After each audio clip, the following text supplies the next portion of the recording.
देखिए, कल हम ये देख रहे थे कि भाई पहले हमने देखा कि किसी भी व्यक्ति को अगर कोर्ट में बुलाना है तो उसको कोर्ट कैसे कंपेल करेगा, कैसे बुलाएगा। तो उसके लिए पहला तरीका सम्मन था, दूसरा तरीका वारंट था, तीसरा तरीका अगर सम्मन और वारंट से नहीं आ रहा तो प्रोक्लेमेशन, और कुछ अपराधों में उसे प्रोक्लेम्ड ऑफेंडर भी डिक्लेयर किया जा सकता। पहले ये काम सरकार करती थी, लेकिन कौन से अमेंडमेंट के बाद कब जोड़ा गया? 82 का 3 कब जोड़ा गया? 4।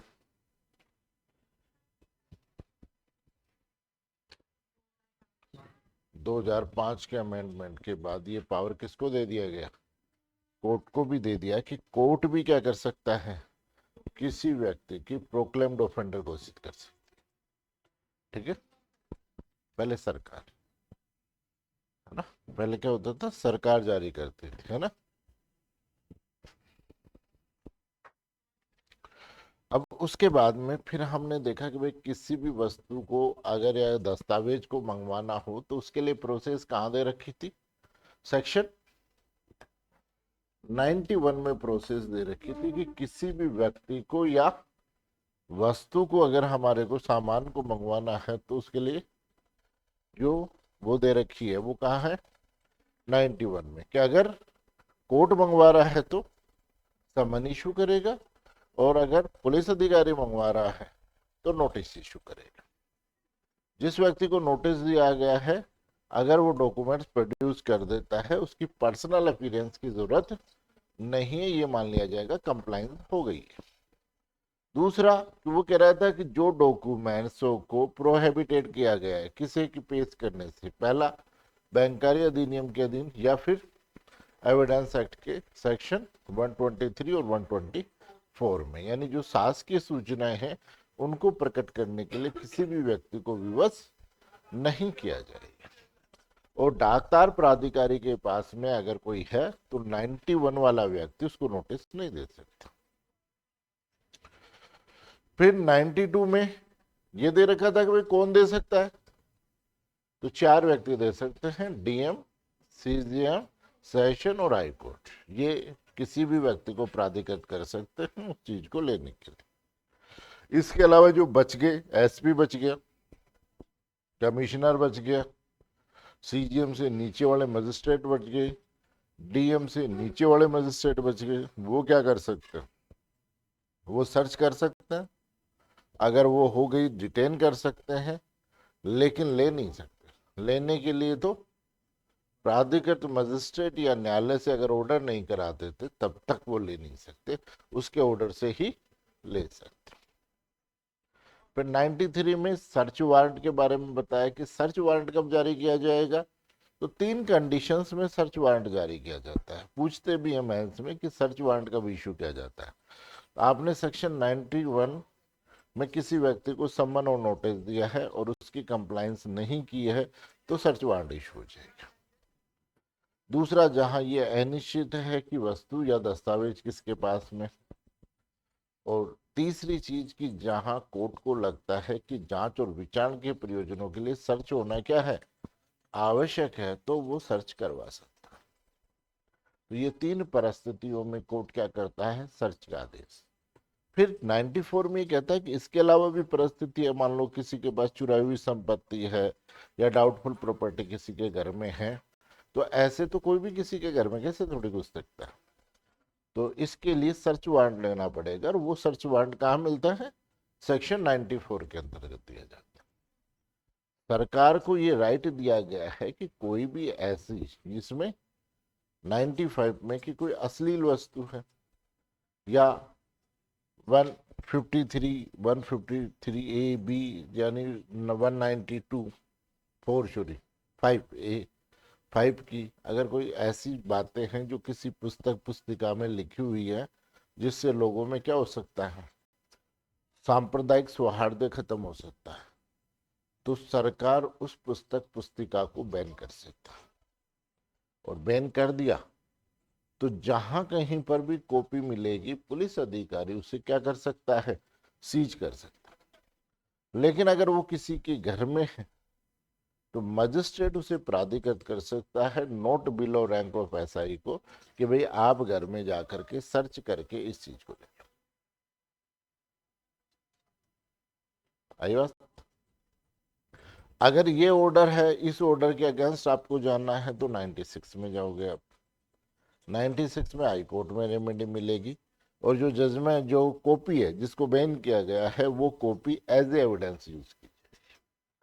3 जजों की बेंच सुनेगी, अगर 3 से कम जज है तो पूरी पीठ सुनेगी और उसका जो डिसीजन होगा कॉपी को पढ़ने के बाद फिर वो डिसीजन करेगी और चाहे तो ऑर्डर को सेट असाइड कर सकते। फिर 97 में ये दे रखा है कि कोई भी व्यक्ति अगर इलीगली रूप से है और इनको अप्रोच किया जाता है, इनको विश्वास होता है, किसको? डीएम, एसडीएम और फर्स्ट क्लास मजिस्ट्रेट को, तो वो आदेश दे सकता है कि भाई इस व्यक्ति को क्या किया जाए, छुड़वाया जाए और लाया जाए। 98 में महिला के संबंध में दे रखा है, महिला या कोई बच्ची के संबंध में जिसकी आयु 18 वर्ष से कम है। ये डिवाइडेशन इसलिए किया है कि जब उसको छुड़वा दें, 18 वर्ष से ज्यादा की है तो स्वतंत्र कर दी जाएगी और 18 से कम की है तो वो संरक्षक को सौंप दी जाएगी। 97 और 98 में जो डिफरेंस है वो ये है कि 97 में जो ऑर्डर है वो मौखिक निवेदन पर भी हो सकता है, ओरली भी हो सकता है। जैसे आपने डीएम से कहा कि सर ये दिक्कत है, हमारा ये आदमी वहां पर उन्होंने बंद कर रखा है, तो आपके ओरल स्टेटमेंट पर भी डीएम क्या कर सकता है, ऑर्डर कर सकता है कि जाओ छुड़ा लो। लेकिन 97 में कंप्लेंट होनी चाहिए और कंप्लेंट भी शपथ पर होनी चाहिए। यानी कहने का मतलब अगर शपथ पर है तो ऑन ऑथ है तो रिटर्न में होनी जरूरी है। तो कंप्लेंट पर होगा और कंप्लेंट भी कैसी, ऑन ऑथ होगी, शपथ पत्र के साथ में होगी, तब ही उस पर कार्रवाई। क्योंकि वहां पर क्या आ गया, अवैध प्रयोजन भी आ, इलीगल पर्पज भी यूज हो रहा है। आगे बात समझ में, इसलिए फिर 99 में फिर सेक्शन 100 में दे रखा है क्या, अब जैसे आपने पढ़ा था कि जैसे मान लो कि जुडिक्शन से बाहर कोई व्यक्ति अरेस्ट हुआ, ठीक, तो अरेस्ट हुआ तो उस व्यक्ति को क्या करते थे, अगर जिस कोर्ट ने वारंट जारी किया है वो एसपी या डीएम कार्यपालक मजिस्ट्रेट से पास है तो वारंट जारी करने वाले के पेश करते थे। 30 किलोमीटर में है तो वारंट जारी करने वाले के यहाँ पेश होता था कि नहीं होता। अब यहाँ पर यह है कि जुडिक्शन से बाहर कोई सम्मन और वारंट इशू किया गया है और जुडिक्शन से बाहर जब्त हो गया तो 101 में वो प्रोसेस दे रहे कि भाई यहाँ तो ट्रांजिट रिमांड की जरूरत है क्या वस्तु के लिए, कि 24 घंटे में पेश होनी जरूरी है। भाई 24 घंटे में तो ये जो वो होगी क्या, अटैच होगी, सीज की जाएगी जो भी चीज, उस सीजर को या तो नियर बाय डीएम या कार्यपालक कार्यपालक मजिस्ट्रेट, एग्जीक्यूटिव मजिस्ट्रेट या किसको, एसपी के यहाँ पेश किया जाएगा। और अगर ये पास में है कौन, जिसने सम्मन इशू किया गया है तो उस न्यायालय में भिजवाया जाए। ये सेक्शन 101 में सामान को भेजने की प्रोसेस है ना। आदमी को जुडिक्शन से बाहर भेजने की प्रोसेस कहाँ दे रखी थी, 81 में, और वस्तु को भेजने की प्रोसेस कहाँ दे रखी है, 101।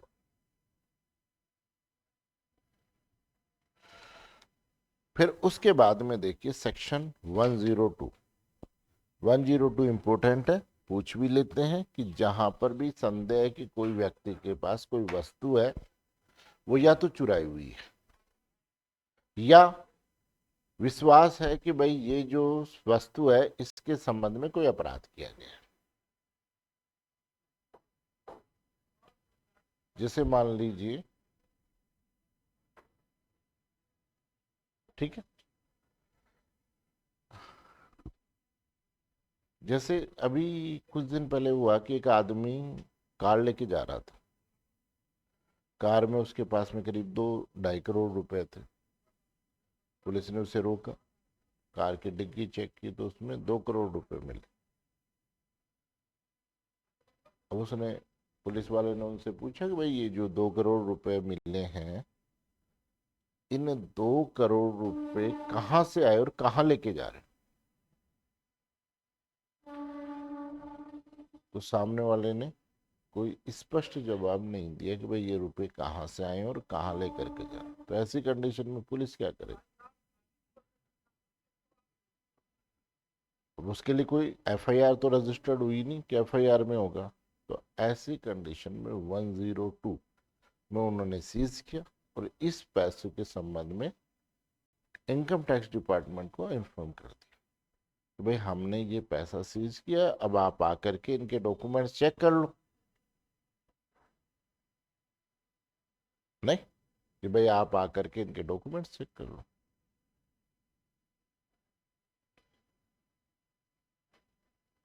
क्लियर है? फिर उसके बाद में 102 में, तो इस प्रकार जो भी डाउटफुल चीज होती है वो कहाँ जब्त होती है? सेक्शन 102 के अंतर्गत होती है। अगर नीचे वाले अधिकारी ने जब्त किया है तो वो इसे तुरंत इंफॉर्मेशन किसको देगा? अपने जो सीनियर ऑफिसर को है उसको तुरंत इसकी रिपोर्ट दी जाती है। और जो सीजर मेमो होता है उसकी कॉपी कहाँ भिजवाई जाती है? मजिस्ट्रेट के यहाँ भिज। ठीक है। फिर मजिस्ट्रेट जब भी मंगवाता है तो मजिस्ट्रेट के यहाँ पर क्या किया जाता है? उस सामान को पेश किया जाता है। लेकिन मान लो बहस है तो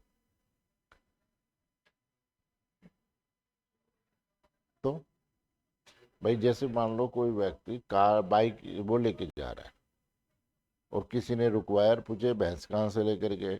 आजकल भैंसों की चोरी आपके इलाके में ज्यादा होती है अलवर में? नहीं, वहाँ हर तीसरी फाइल भैंस चोरी की आती है।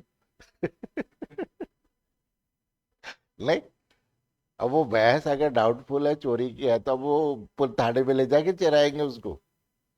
तो आस पास में जो भी व्यक्ति जो खेती कर रहा है उसको सपोर्ट कर देता है कि भाई जब कोर्ट मंगाएगा तो वह आप दे देना। दूसरी कोई ऐसी चीज है जो कोर्ट में पेश नहीं हो सकती? अरे बात समझ, जैसे कोई मान लो भारी मशीनरी का कोई सामान जब्त किया है वो कोर्ट में कैसे लेके जाएंगे? तो ऐसी कंडीशन में जो पेश नहीं हो सकती उसका मेमो पेश हो जाता है, फोटोग्राफी वगैरह पेश हो जाती है, उसके आधार पर तय होता है। तो सेक्शन 102 में क्या दे रखा है कि वो सामान जो डाउटफुल है उसको क्या किया जाता है? सीज किया जाता है। जिसमें चोरी का संदेह है या इस बात का संदेह है कि क्या होगा, उसके संबंध में कोई अपराध किया। फिर उसके बाद में आता है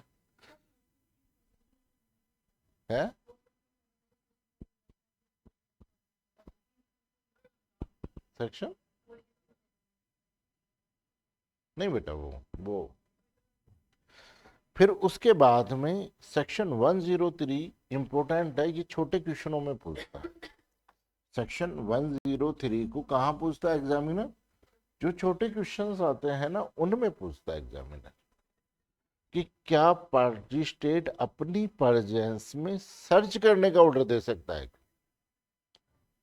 तो मजिस्ट्रेट ने जो सर्च वारंट इशू किया है तो वो ये निर्देश भी दे सकता है कि मेरी परजेंस में ही क्या की जाए? सर्च की जाए। तो परजेंस में सर्च करने का ऑर्डर कहाँ दिया जाता है? सेक्शन 103 में दिया जाता है।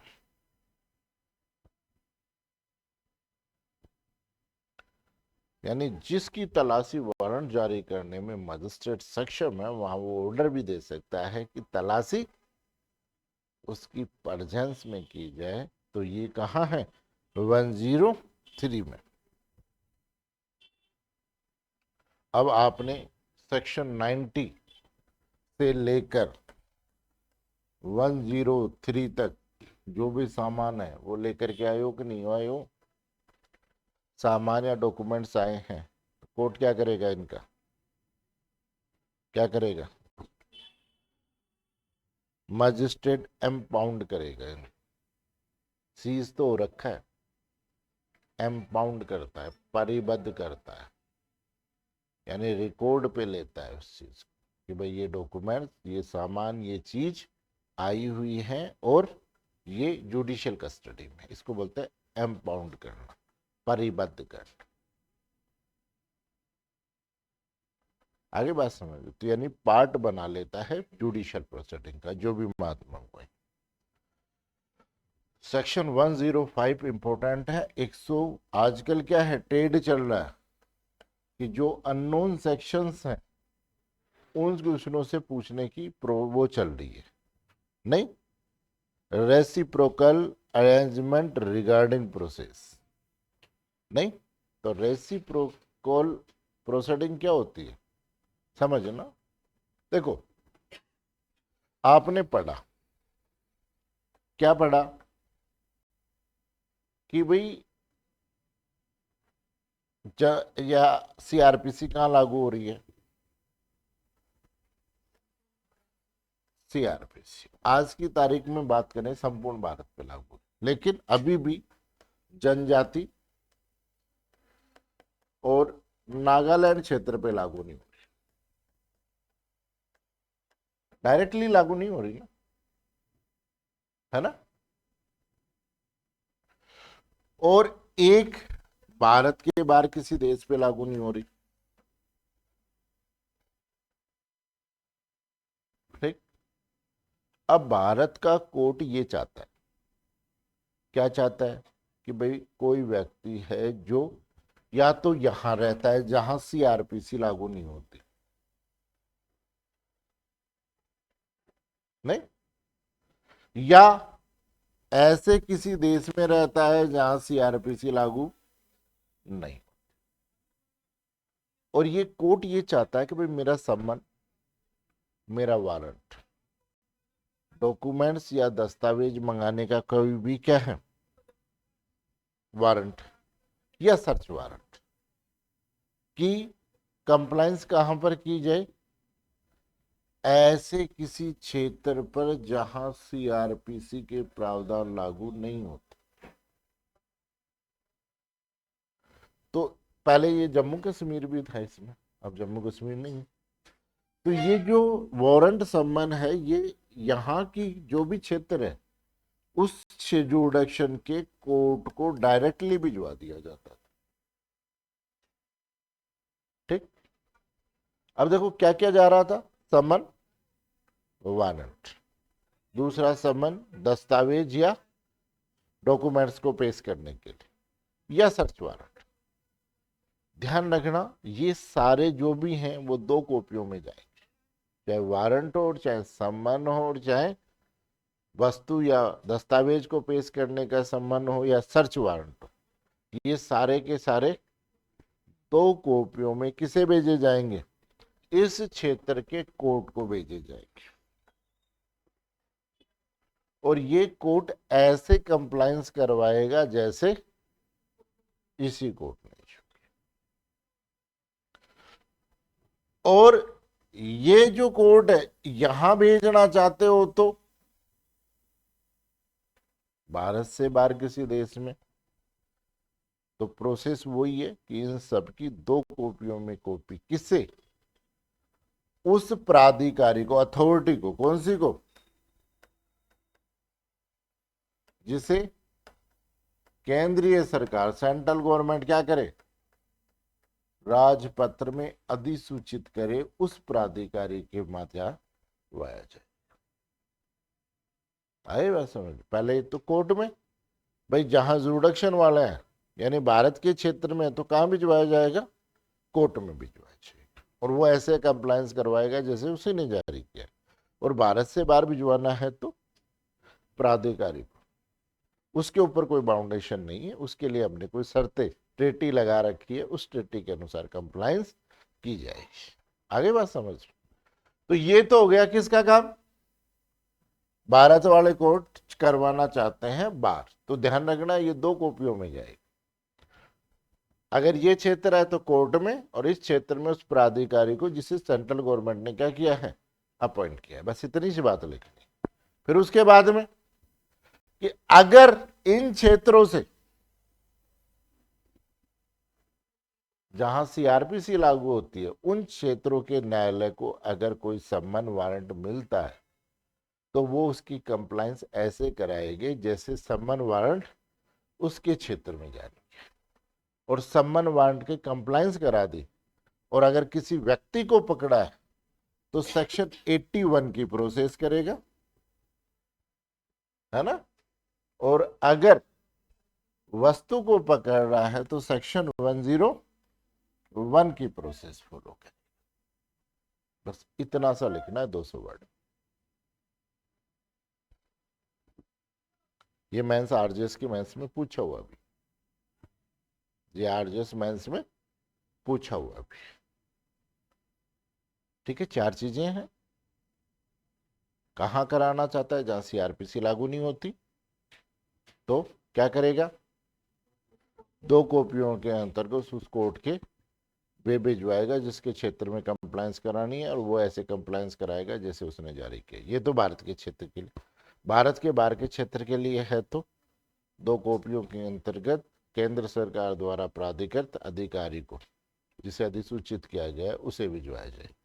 अब वो करवाए नहीं करवाए इसके लिए सीआरपीसी में कुछ नहीं लिखा, लेकिन फिर वहां से अगर आ रही है कि जहां सीआरपीसी के प्रावधान लागू नहीं होती या व्यतिकारी राज्य पर्टिकुलर जगह से अगर हमारे यहाँ पर आ रहा है, तो जिस कोर्ट को प्राप्त हो रहा है वो उसकी कंप्लायंस करवाएगा जैसे उसने जारी किया, और कंप्लायंस हो गई तो अगर व्यक्ति है तो 81 की प्रोसेस करेगा, उसके अकॉर्डिंग भिजवाएगा, और वस्तु है तो 101 के अकॉर्डिंग प्रोसेस करके भिजवाएगा। बस इतना ध्यान रखना है। बिल्कुल बिल्कुल बेटा, ओ कोई दिक्कत नहीं है, आरपीएससी में कतई दिक्कत नहीं है। हाँ, आप ये बताओ 200 वर्ड में कितना लिख पाओगे? कम से कम नहीं, कम से कम इस लैंग्वेज को लिखने के लिए तो कम से कम ये हो गए करीब 1000 वर्ड। तो 200 वर्ड में तो आप इसी प्रकार लिख पाओगे ना। आगे बात समझ?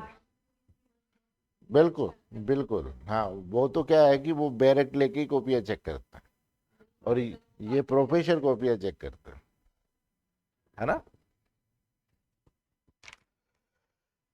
फिर उसके बाद में आता है प्रिवेंटिव कार्रवाई। ठीक है, फिर नेक्स्ट चैप्टर में क्या दे रखा है?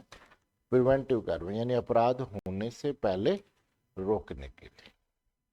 तो सेक्शन 106 और 107 में किसके लिए?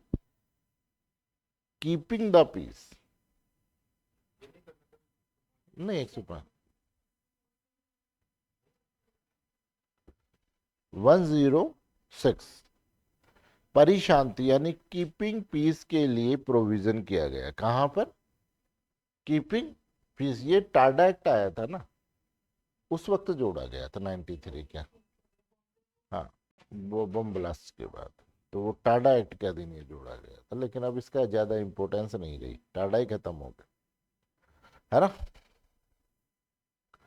तो 106 और 107 में कीपिंग पीस यानी परिशांति की बॉन्ड भरवाया जाता, और सेक्शन 108, 9 और 10 में गुड बिहेव का भरवाया जाता है। आगे बात समझिए, 2 चीजें ध्यान में रखना कि गुड बिहेव का कहां पे भराया जाता है? 108, 109 और 110 में। और परिशांति का क्या है? 106 और 107 में दिया हुआ है। अब 106 में ये कहा कि कोर्ट ने किसी व्यक्ति को क्या किया है? पनिश किया है। कोर्ट कोई सा भी हो सकता है, वो मजिस्ट्रेट का भी हो सकता है या सेशन कोर्ट भी हो सकता है, तो न्यायालय और मजिस्ट्रेट। आगे बात समझ में? देखो देखो, यहां जब आप सीआरपीसी पढ़ोगे तो वो दे रखा है कि सेशन न्यायालय या प्रथम वर्ग मजिस्ट्रेट, है ना। अगर उसी ने किसी व्यक्ति को पनिश किया है तो वो व्यक्ति क्या करता है? सेकंड क्लास मजिस्ट्रेट भी कर सकता है क्या? बॉन्ड भरवा सकता है क्या? और सेकंड क्लास का मन कर जाए तो कि नहीं मेरे को तो भरवाना है,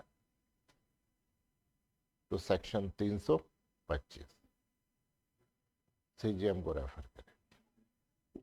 आगे बस तो सेक्शन 106 में सेकंड क्लास नहीं भरवा सकता, फर्स्ट क्लास ही भरवा सकता है। सेकंड क्लास का अगर मूड हो जाए कि नहीं भरवाना चाहिए तो फिर वो नहीं भरवाएगा, वो सीजीएम को क्या कर देगा, रेफर करेगा।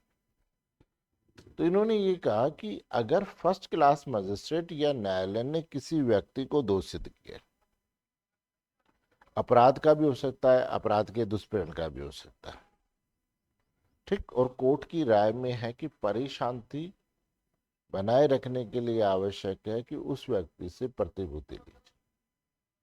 प्रतिभूति कितने समय के लिए हो सकती है, 3 वर्ष तक की हो सकती है, 3 वर्ष से या उससे अधिक, 3 वर्ष से अनधिक की, 3 वर्ष तक के समय की क्या ली जा सकती है, परिशांति कायम रखने की प्रतिभूति ली जा सकती है।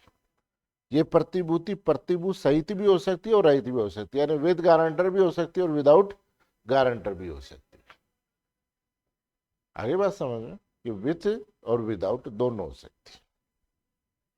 अब यह है कि जो कोर्ट में कौन से अपराध है जिसमें कन्विक्शन के बाद में ये बॉन्ड भरवाया जा सकता है, तो उन्होंने कहा कि उन अपराधों के अंतर्गत जो सेक्शन 8 में, अध्याय 8 में, लेकिन इन्होंने कुछ अपराधों के लिए मना किया कि 153A, बी और 154 के अपराधों को छोड़कर जो अध्याय 8 में, कौन से, इलीगल असेंबली वाले, है ना, अनलॉफुल असेंबली वाले जो ऑफेंस है, उन ऑफेंसों को छोड़कर। दूसरा, शरीर के विरुद्ध जो भी अपराध जिसमें हमला, आपराधिक बल और रिष्टि का अपराध भी आता है। तो एक चीज ध्यान रखना, शरीर के विरुद्ध हर अपराध में हमला और आपराधिक बल पहला स्टेज। आगे बात समझ, मगर मान लो कि मैं मर्डर करने का मन कर रहा है और मैं चक्कू लेके पीछे भाग रहा हूं अनवर के, तो मर्डर तो बात की बात है। आगे बात समझ रहे, पहला तो असॉल्ट ही आ गया ना कि इसको खतरा उत्पन्न हो गया। तो ध्यान रखना, शरीर के विरुद्ध सारे अपराधों के अंतर्गत परिशांति ली जा सकती है।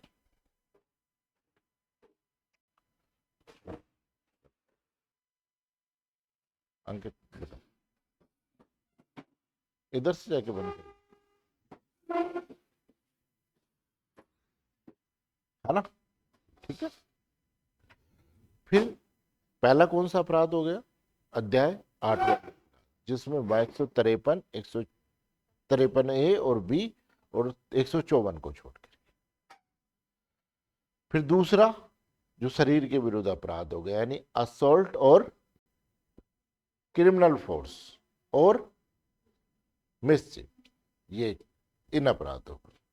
फिर जिसमें क्रिमिनल इंटिमिडेशन है, आगे बात में, यानी आपराधिक अभित्रास का कोई अपराध। क्रिमिनल इंटिमिडेशन समझते हो क्या होता है,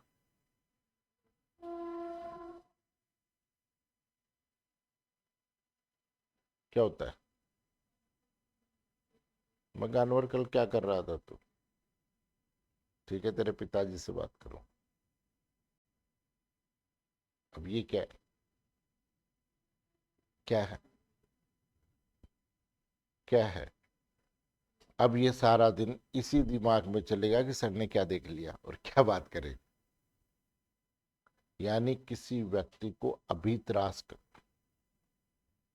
या किसी व्यक्ति को कोई काम करने या नहीं करने के लिए क्षतिकारित करने की धमकी देना,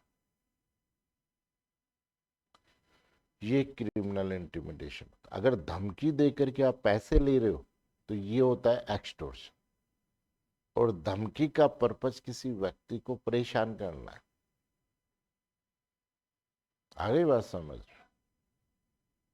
या कोई काम करवाना या करने से रोकना है, और वो व्यक्ति अगर इस प्रकार धमकी नहीं दी गई होती तो वो काम करता या नहीं करता। इसको बोलते हैं क्या, आपराधिक अभित्रास। तो ये एक तरीके से मानसिक पीड़ा होती है, नहीं कि वकील साहब अपना मामला चल रहा है, कल आपको कोर्ट में नहीं जाना है पैरवी करने, नहीं तो पैरों पे वापस नहीं आओगे। ये क्या है,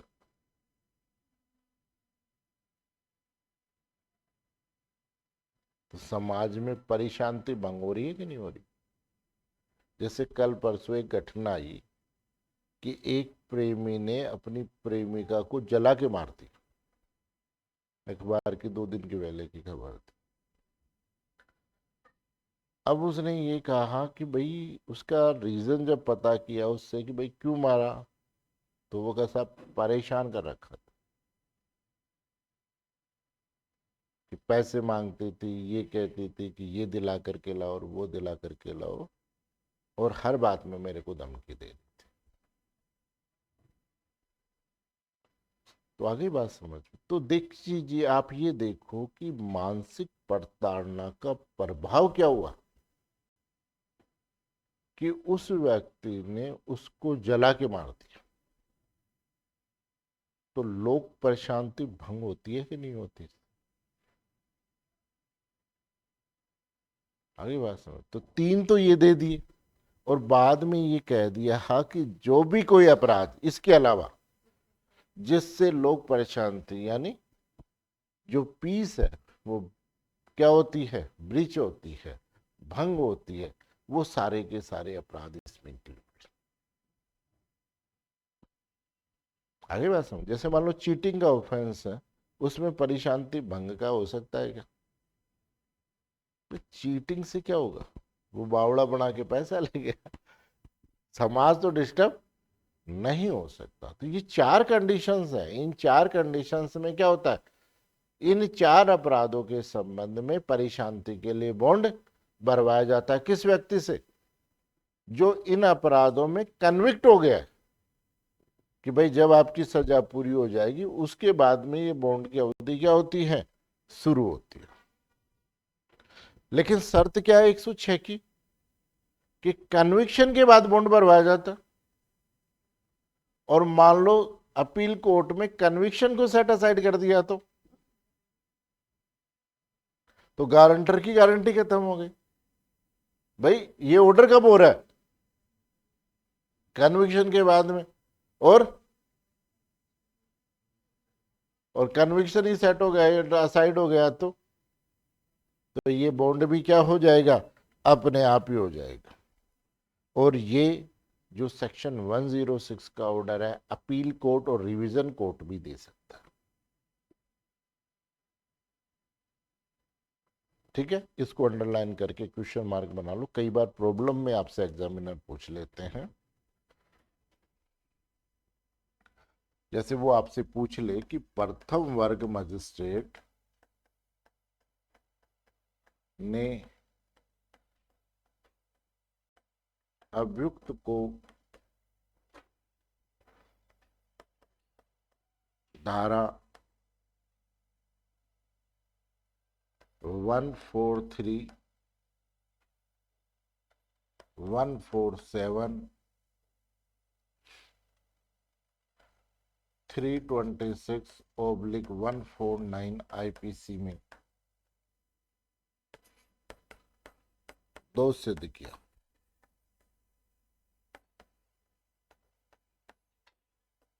लेकिन परिशांति का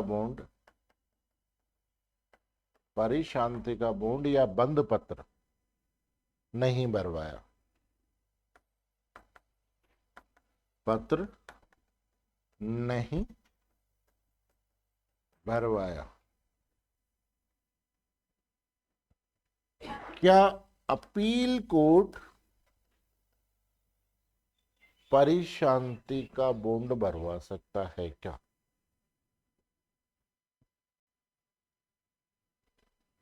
क्या अपील न्यायालय परिशांति का बंद पत्र भरवा सकता है?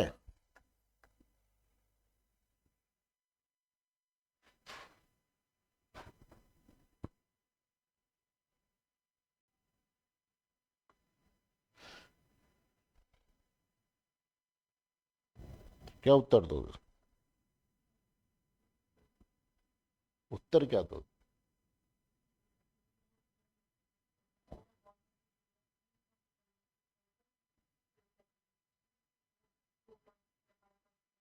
तो 106 का 4 का रेफरेंस देकर लिखते हैं। देखो, सबसे पहले तो आपको ये बताना पड़ेगा कि ये अपराध इस क्राइटेरिया में आ रहे। पहले तो ये भी तो बताना पड़ेगा कि सेक्शन 106 के क्राइटेरिया में आ रहे है ना, कि चैप्टर 8 और शरीर के विरुद्ध अपराध है। नहीं तो आप यहां आंसर क्या लिखोगे कि आंसर कि मजिस्ट्रेट द्वारा अभियुक्त को अध्याय 8 व शरीर के विरुद्ध अपराध के मामले में दोष सिद्ध किया है। ठीक है, और ऐसे मामलों में अपील न्यायालय भी परिशांति का बॉन्ड बंद पत्र भरवा सकता है। रेफरेंस में धारा 106 का फर्स्ट और 4 सीआरपीसी, और अगर दोनों सब क्लोज याद ना रहे तो फिर सेक्शन 106 का रेफरेंस देना। आगे बात समझ। तो सबसे पहले तो क्या अपीलीय कोर्ट कब भरवा सकता है? ऑर्डर देने वाला भरवा सकता है तभी। अगर मान लो इसकी जगह 420 आ जाता तो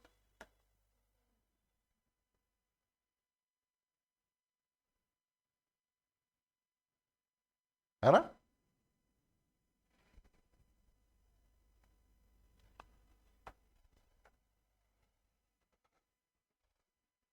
फिर उसके बाद में देखिए सेक्शन 107 में किसका बॉन्ड भराया जाता है? कीपिंग पीस, है ना। तो देखो इसका प्रैक्टिकली क्या होता है कि जैसे मान लीजिए कि मेरे को अनवर ने धमकी दी कि सर मैं आपका ये कर दूंगा, मैं सर आपका वो कर दूंगा। नहीं, अब मेरे को डाउट है कि ये आदमी मेरे खिलाफ कोई अपराध कर सकता है या किसी प्रकार का नुकसान कर सकता है। ठीक। अब एक चीज है कि इसकी जो धमकी का परिणाम है उससे सोसाइटी तो डिस्टर्ब होगी। भाई या तो ये मेरे खिलाफ करेगा या मैं इसके खिलाफ कुछ करूंगा। तो मेरे को ये डाउट है कि भाई ये मेरे के अगेंस्ट कुछ कर सकता है। कई बार कोई होता नहीं कि कोई व्यक्ति धमकी दे देते हैं कि ये काम कर दे नहीं तो मैं आत्महत्या कर लूंगा। होगा भाई पहले कर ये काम तो नहीं होगा। नहीं।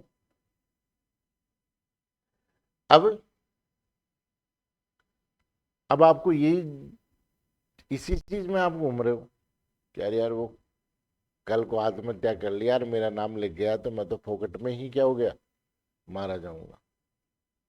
तो ऐसी कंडीशन में जहां कार्यपालक मजिस्ट्रेट क्या दे रखा है, एग्जीक्यूटिव मजिस्ट्रेट, किसको? सेक्शन 107 का ऑर्डर कौन कर रहा है? 106 में कौन कर रहा है? आगे बात समझ लो, सेशन या तो कार्यपालक मजिस्ट्रेट को इस बात का पता चलता है, इतला मिलती है कि कोई व्यक्ति परिशांति बंद कर या ऐसा कोई कार्य करेगा जिससे लोक प्रशांति विक्षुब्ध होगी, तो उस व्यक्ति से परिशांति रखने का 1 वर्ष या उससे अनधिक का बॉन्ड भरवा सकता है। तो उसे पूछ सकता है कि क्यों ना बॉन्ड भरवाया जाए। आगे बात। अब ये कार्यपालक मजिस्ट्रेट कौन सा होगा कि जहां या तो वो भाई साहब रहते हैं जो लोग प्रशांति भंग करेंगे या विक्षुब्ध करेंगे, या वो एरिया जहां वो इस प्रकार का काम करेगा, दोनों में से कोई सा कार्यपालक मजिस्ट्रेट भी ये ऑर्डर कर सकता है। बॉन्ड कितना होगा? विथ श्योरिटी और विदाउट श्योरिटी, विथ श्योरिटी और विदाउट श्योरिटी बॉन्ड।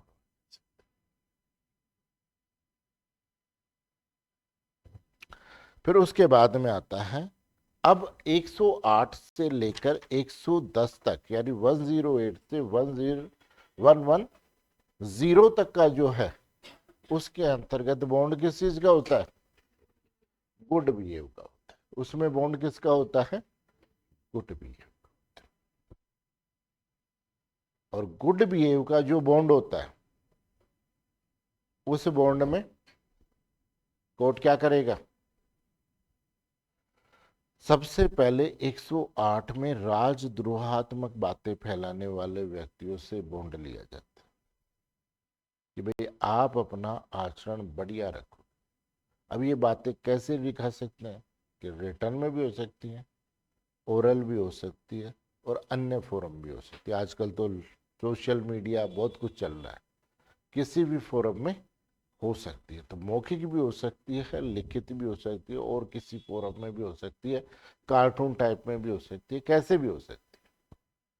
कोई व्यक्ति इस प्रकार की बातें प्रचारित करता है, ठीक है, क्या कि सबसे पहले 153A बी और 395 और 124A राजद्रोहात्मक बातें फैलाने वाले कोई भी काम आ गए, सांप्रदायिक सौहार्द वाले आ गए, और लोगों के बीच में धर्म के आधार पर, इनके आधार पर दंगे फैलाने वाले आ गए इन सेक्शन में।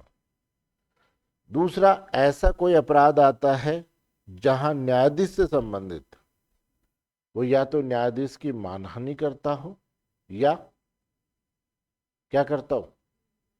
Criminal intimidation. ऐसी बात नहीं है कि जब जज होते हैं तो जजों को भी धमकियां मिलती, जजों को भी बम ब्लास्ट वाले केस में जो भी जज लगा था, करीब करीब सभी को धमकियां मिली थी, नहीं, इसलिए स्पेशली उन्हें सिक्योरिटी दी गई थी। आगे बात समझ, जैसे हाईकोर्ट जज को सिक्योरिटी मिली हुई थी, वैसे बम ब्लास्ट में जो जज लगे हुए थे उनको भी उस प्रकार से राज्य सरकार ने क्या दी थी? सिक्योरिटी दी थी। ठीक है। फिर उसके बाद में वो उससे क्या कर सकता है? सदाचार का बॉन्ड भरवा सकता है।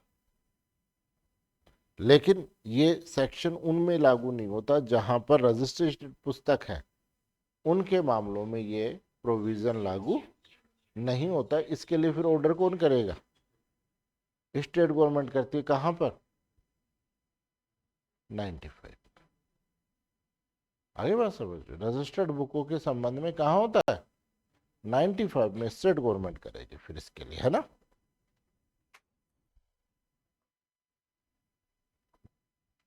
फिर उसके बाद में सेक्शन 109, इसमें है डाउटफुल व्यक्ति। नहीं, कि कोई व्यक्ति अगर ऐसी परिस्थितियों में मिलता है, जैसे रात को 2 बजे आप रोड पे घूम रहे हो, पुलिस वाले ने रोका, पूछा आपसे कि भाई साहब कहाँ? वो कहा कुछ नहीं, बस घूम रहे। तो क्या घूमने का रीजन? बस वो कहा यूं ही घूम रहे। क्या नाम है? वो को बताना जरूरी है क्या? तो कलेक्टर लग रहा है। अब पुलिस वाला क्या करेगा? तो वो न तो अपनी पहचान बता रहा, या पहचान को छिपा रहा है कि कहाँ आए हो, बस यहीं आए पास में। किनके? वो कहा बस इन्हीं के, तिवाड़ी जी के। कौन से तिवाड़ी जी? वो कहा इस मोहल्ले में। वो कहा तिवाड़ी तो कोई रहता नहीं। तो कोई व्यक्ति केवल अपनी पहचान इस प्रयोजन से छिपा रहा है कि वो व्यक्ति कोई क्या करेगा? संज्ञेय अपराध करेगा, तो उससे बॉन्ड भरवाया जा सकता है। और वो बॉन्ड कितना होगा? 1 ईयर्स का होगा, विथ श्योरिटी और विदाउट श्योरिटी। फिर उसके बाद में सेक्शन 1010 में जो हैबिचुअल ऑफेंडर हैं, उनसे बॉन्ड भरवाया जाए। ठीक। अब देखो, जो बॉन्ड में दे रखा है 110 में, किस किस से बॉन्ड भरवाया जाएगा? तो सबसे पहले हैबिचुअल ऑफेंडर जो चोरी का है, चुराई हुई संपत्ति को प्राप्त करने का है, और जो डिस्पोज करने में सहायता करता है, वो 3 है। पहले शुरू के 3 पॉइंटों में तो चोरी वाले दे रखे हैं कि लुटेरा, गृहभेदक, चोर या कूट रचयिता है। चुराई संपत्ति को प्राप्त करने वाला है, डिस्पोज और वैन करने वाला है। फिर अपहरण, व्यापरण, उद्यापन, छल या रिष्टि का अपराध, ठीक, या फिर सिक्कों के विरुद्ध या बैंक करेंसी नोटों के विरुद्ध अपराध करने का हैबिचुअल है, या ऐसा अपराध अभ्यास तक करता है, करने का प्रयत्न करता है, दुष्प्रयत्न करता है, जिससे क्या है, परिशांति इंक्लूड हो। तो कितने हो गए टोटल? 6 पॉइंट हो गए भाई। 6 पॉइंट में 3 तो आ गए ये चोरी वाले, जिसमें लुटेरा, गृह भेदक, ये सारे क्या है, इंक्लूड है। फिर एक हो गया रिसीवर और एक हो गया कोर्नर, 5 हो गए चोरी, है ना। और फिर एक आ गया कौन सा, व्यापरण, अपहरण, छल और रिष्टि, या 12 के अंतर्गत सिक्कों के विरुद्ध और करेंसी नोटों के, 489 ए से लेकर के डी तक कौन से, सिक्कों के विरुद्ध जो अपराध हैं वो चोरी, करेंसी नोटों के विरुद्ध, ठीक। फिर उसके बाद में ऐसा कोई अपराध करता है जो इन एक्टों के अंतर्गत ऑफेंस। तो पहला औषधि प्रसाधन अधिनियम, ड्रग्स और cosmetic act 1940, the foreign exchange regulating act, the employ provident fund and family pension fund act, prevention of food adulteration. अब आप ये कहोगे कि सब नया एक्ट आ गया, कौन सा, लेकिन लिखना यही है,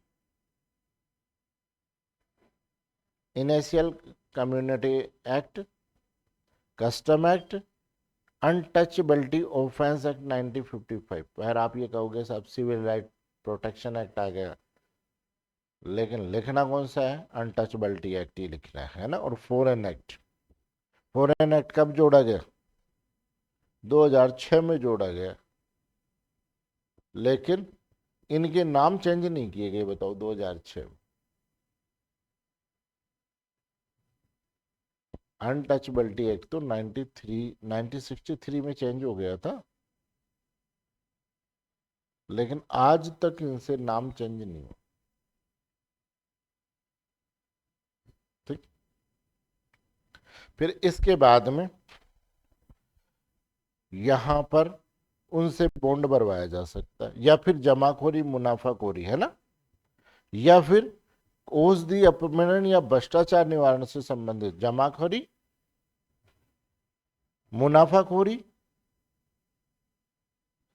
औषधि, खाद्य और औषधि एडल्ट्रेशन, और भ्रष्टाचार से संबंधित कोई विधि के अधीन दंडनीय अपराध हैबिचुअली करता है। और इसका जी इंपॉर्टेंट है, इतना दुस्साहसिक और भयंकर है कि बिना प्रतिबुद्धि के रहना समाज के लिए परिसंकट में है, तो क्या कर सकता है, आदेश दे सकता है बॉन्ड भरने का, कितने साल तक का, और विथ शॉर्ट 106 से लेकर 109 तक के विथ और विदाउट श्योरिटी, लेकिन ये विथ श्योरिटी होगा। हाँ बेटा, बिल्कुल बेटा, लिस्ट याद करना, है ना, याद रहे तो ठीक है, नहीं रहे तो एक्टों के नाम तो याद ही कर लेना। पहला देखो कॉस्मेटिक का हो गया, दूसरा फॉरेन एक्शंस का हो गया जिसको फेरा बोलते हैं, है ना। फिर एम्प्लॉय प्रोविडेंट फंड और पेंशन फंड का आ गया, फिर अल्ट्रेशन आ गया, फिर आवश्यक वस्तु आ गया, अनटचेबिलिटी आ गया, कस्टम एक्ट आ गया, और फॉरेन एक्ट आ गया। सीक्वेंस ऊपर नीचे हो जाए कोई दिक्कत नहीं, अपन कोई एक्ट थोड़ी बना रहे हैं, 8 नाम होने चाहिए, है ना।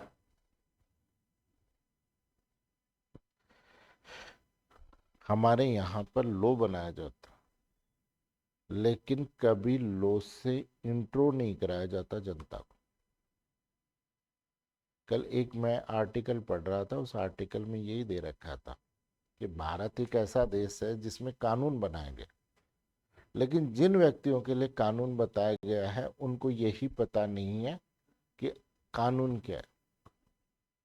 और फिर कानून का अगर वोलेशन होता है और वो व्यक्ति ये कहता है कि साहब मेरे को तो पता ही नहीं था, होगा नहीं, आप ये नहीं कह सकते हो कि इग्नोरेंस ऑफ लॉ एक्सक्यूज, कि आपको ये बात पता होनी चाहिए।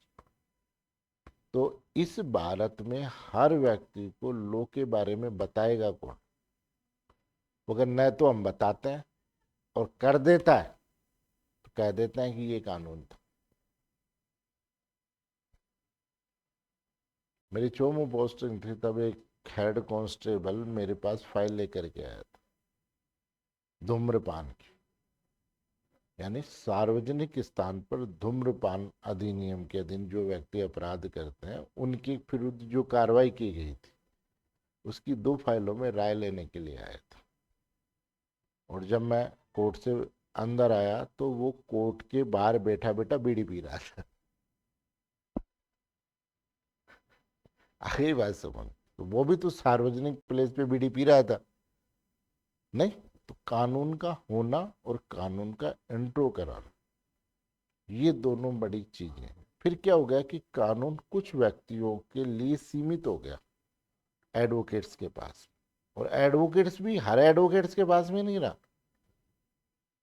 भाई। हर एडवोकेट ही, यानी कानून पढ़ने के बाद में वो नहीं कि नॉलेजफुल आदमी कितने एडवोकेट, उनकी केवल वो रह गया।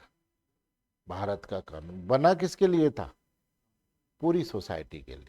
और रह किसके लिए गया? केवल कुछ एक लॉयर्स के लिए। आप ये बात मान के चलो कि अगर सिलेबस में 12वीं तक के सिलेबस में जैसे कॉन्स्टिट्यूशन पढ़ाता है वैसे आईपीसी पढ़ाता, आधे ऑफेंस कम हो जाए, बच्चे डरने लग जाए। आप एक बात बताओ, जब कॉलेज में थे तो कुछ भी कर सकते थे, लेकिन जब कॉलेज के बाद तैयारी करना शुरू लगा तब पता चला कि यार अपन ने तो बहुत गड़बड़ कर रखी है। नहीं, आप ये बात मानो, जब मेरी ज्वाइनिंग हो रही थी तो मेरा वेरिफिकेशन आया हुआ था सिपरापत थाने, और सिपरापत थाने से कांस्टेबल का फोन आया मेरे पास में कि सर वो का आपका वेरिफिकेशन आया हुआ है और आपके वेरिफिकेशन में दिक्कत आ रही। ठीक, उस वक्त मैं क्लास ले रहा था। फिर मैंने क्लास तो ली, लेकिन दिमाग में आप ये मानो कि जब तक मैं उस कांस्टेबल के पास गया तब तक पूरा इतिहास याद कर गया कि क्या क्या है, कि क्या क्या गड़बड़ कर रखी है लाइफ में, वो पूरा इतिहास याद कर गया। नहीं, फिर जब मैं गया तो वो कोई उसी इलाके में कोई मेरे और पिताजी का नाम मैच कर रहा था। तो मैंने कहा कि भाई मेरा मूल रेजिडेंस यहाँ है नहीं, मैं तो केवल एजुकेशन ली है यहाँ से, इसलिए बस इतना ही। लेकिन आप ये बात मान के चलो कि वो सारा इतिहास याद कर लिया कि क्या क्या था। नहीं, चलो, तो सेक्शन 10 में जो बॉन्ड भरवाया जाता है विथ श्योरिटी और विदाउट श्योरिटी, ठीक। फिर उसके बाद में 111 के अंतर्गत देखो यहां वर्ड क्या दे रखा है, आदेश क्यों ना दिया जाए, किस फोरम में? आगे बात समझ में कि magistrate may in manner hereafter provide require such person to show cause, यानी ये क्या है, एक शो कोज नोटिस है। डायरेक्ट ऑर्डर नहीं दिया जाता, पहले उसे आदेश दिया जाता है कि भाई क्यों ना आपसे इस प्रकार का बॉन्ड भरवाया जाए। अब ये जो बॉन्ड डिलीवर्ड किया जाता है वो सेक्शन 111 में किया जाता है। सेक्शन 111 में क्या किया जाता है? बॉन्ड डिलीवर्ड किया जाता है, आदेश दिया। 112 में जैसे मान लो बेटा सेक्शन 109 में किसी व्यक्ति को पकड़ लिया, कोर्ट में प्रेजेंट है, तो फिर ऑर्डर वहीं दे दिया जाता है। और अगर वो नहीं है तो फिर 113 में सम्मन के साथ में उसको भेजा जाता है। आगे बात समझ में, सेक्शन, हाँ बिल्कुल। नहीं, बॉन्ड नहीं बनाता, एक सुक्योज नोटिस दिया जाता है। किस में? बिल्कुल, तो कारण बताओ नोटिस, और अगर वो व्यक्ति कोर्ट में ही प्रेजेंट है तो वहीं दे दिया जाएगा, नहीं तो ये नोटिस सम्मन और वारंट के साथ 113 में सर्विस किया जाता है। आगे बात समझ। 14 में सम्मन की प्रति लगी हुई होती है, कॉपी होती है। 115 में पर्सनल प्रेजेंस से छूट दी हुई।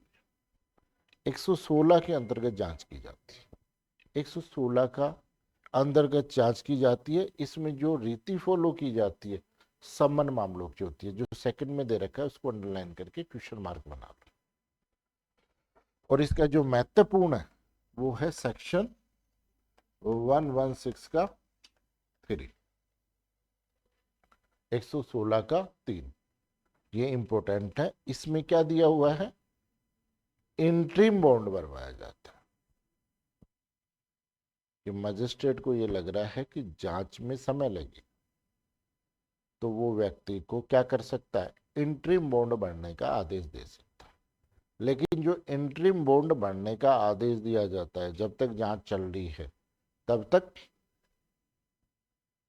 111 में जो ऑर्डर किया है कॉज शो कॉज नोटिस उससे ज्यादा का बॉन्ड नहीं होना चाहिए कि वो रकम और प्रतिभुओं की संख्या जो बॉन्ड में क्या की जाती है, बढ़ाई जाती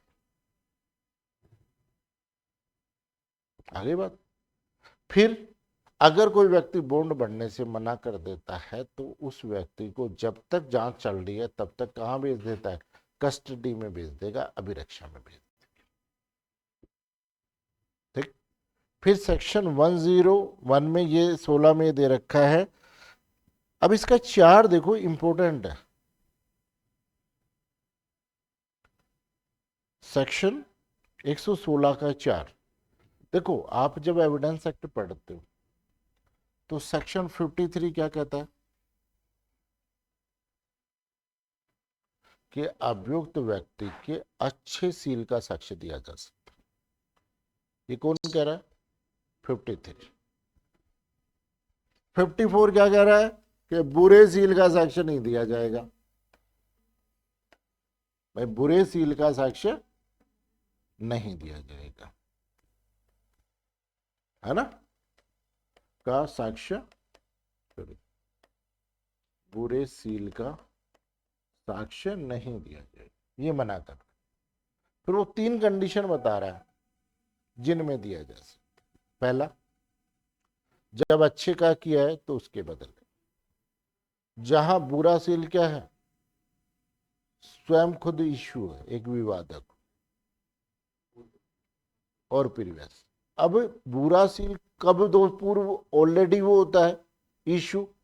तो 4 को देखो, 110 का जी जो दे रखा है उसमें क्या दे रखा है, इतना भयंकर और दुशासिक है, तभी तो 110 का बॉन्ड भरवाएंगा।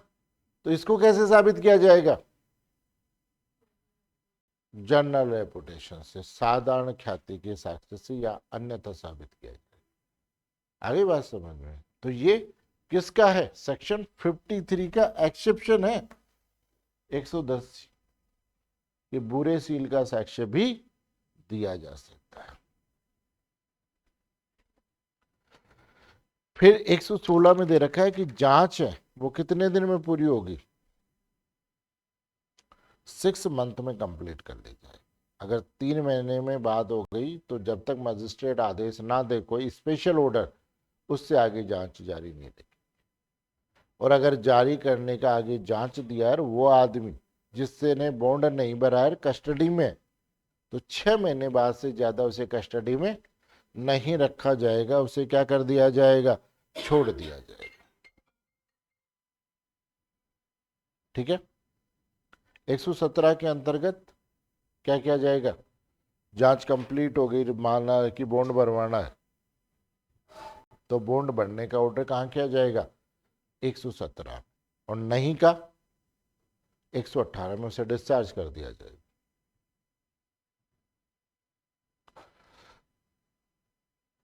फिर देखिए सेक्शन 121, ये मेंस में पूछ लेता है कि प्रतिभूति को अस्वीकार करने की शक्ति। देखो, जो भी प्रतिभू कोर्ट में आता है गारंटर, पहले कोर्ट जांच करता है कि गारंटर गारंटी देने लायक है कि नहीं। कल सदर पुलिस ने एक आदमी को पकड़ा जो फर्जी आईडी बना रखा था, फर्जी, और कम से कम 100-150 आदमियों की जमानत दे चुका, 1000 रुपये लेकर के। तो कोर्ट गारंटर की गारंटी भी चेक करता है, पूछता है कि भाई आप, तो वो कहता है मैं ये। और अगर कोर्ट को लगता है कि वो अनुपयुक्त व्यक्ति गारंटर नहीं बन सकता है तो कोर्ट मना कर देता है और जिस व्यक्ति को बॉन्ड भरना है उसे ऑर्डर करता है कि भाई आप नया प्रतिभूत पेश करो। और अगर पहले प्रतिभूत दे गया, मान लो अब जैसे 100 गारंटर थे, अब खबर आ गई, तो जहां जहां वो गारंटी दे रखी है वहां कोर्ट क्या करेगा, क्या प्रोसेस करेगा? वे अभी भी इसकी गारंटी मान लेंगे क्या, जहां जहां उसने जमानत दे रखी है? तो उस व्यक्ति को जिसने बॉन्ड भरा है, जब कोर्ट बॉन्ड भरने के बाद लगता है कि अनुपयुक्त व्यक्ति है, तो उस व्यक्ति को बुलवाएगा जिसके लिए बॉन्ड भरा है और उसे ये कहेगा कि भाई जिस व्यक्ति का बॉन्ड भरवा है उसकी कोई गारंटी नहीं है, आप एक काम करो, नया बॉन्ड भर दो, नया गारंटर पेश कर दो। तो वो नए गारंटर को लेकर के, और अगर वो नया गारंटर पेश नहीं करता तो जब तक बॉन्ड की अवधि है तब तक अभिरक्षा में भेज देगा। ये प्रोविजन कहाँ किया है? 121। आपसे पूछ सकता है कि मजिस्ट्रेट कब बॉन्ड को अस्वीकार कर सकता है या पूर्ववर्ती द्वारा दिए गए बॉन्ड को रद्द कब कर सकता है? सेक्शन 121।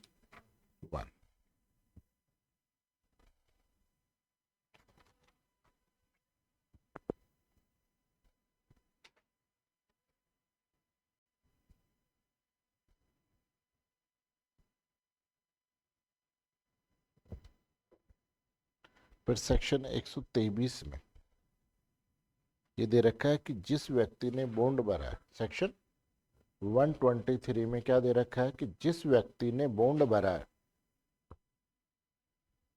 उसका सुपेरियर ऑफिसर, देखो मजिस्ट्रेटों का सुपेरियर कौन है? सीजेएम, और उनका डीएम, है ना? अगर कार्यपालक मजिस्ट्रेट ने दिया है तो डीएम और इन्होंने दिया है तो सीजीएम क्या कर सकते हैं? जो बॉन्ड भरवाया है उसको डिस्चार्ज कर सकते हैं, यानी कंप्लीटली समाप्त कर सकते हैं। ठीक, और उसके बाद में आ जाओ,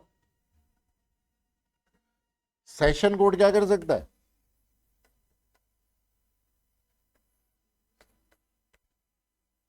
ये डिस्चार्ज नहीं कर सकता। सेकंड में क्या दे रखा है कि जो बंद पत्र की शर्तें अवधि दी हुई है, रकम दी हुई है, प्रतिभूतियों की संख्या दी हुई है, उसको कम कर सकता है, उसको चेंज कर सकता है। लेकिन ये दो रद्द भी कर सकते हैं और चेंज भी कर सकते हैं। ये क्या करेंगे? केवल उसको कम कर सकते हैं, रद्द नहीं।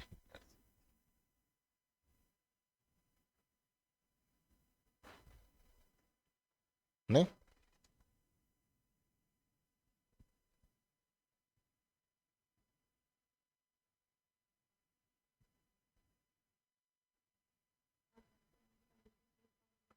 बिल्कुल, है ना?